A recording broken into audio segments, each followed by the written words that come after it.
তাৰমানে মোৰ এইটো ৰুম চেম্বাৰে আছিলে।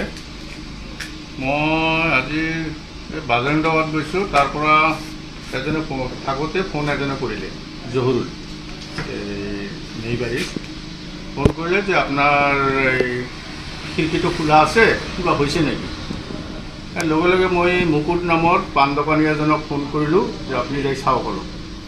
তেওঁ আহি চাই ক'লে যে কিতাপ চিতাপবিলাক লৈ গ'ল। তাৰপিছত মই আহিলোঁ, আহি চালোঁ, চোৱাৰ পিছত মই কৃষ্ণাই থানাত FIR এটা দিলোঁ।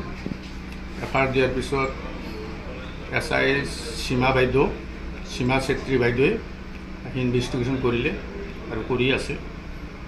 এইখিনিয়ে। কিমানমান কিতাপ হ'ব তো আপোনাৰ? কিমান 2-2.5 লাখ টকা মানৰ কিতাপ হ'ব। গোটেইটো আইনৰ ল বুক, দামী দামী ল বুক, ক্ৰিমিনেল আছে, MACT আছে। তো কোনে নিব পাৰে? কিবা সন্দেহ চোৰেতো মই ভাবিলোঁ যে ইয়াক কোনে চুৰি কৰিব, কিতাপ লৈ কি কৰিব? এতিয়াতো সন্দেহ কেনেকৈ কৰিম? এতিয়া যিহেতু দেখা নাই, এতিয়া পুলিচ ইনভেষ্টিগেশ্যনত যি ওলাব আৰু ওলাব।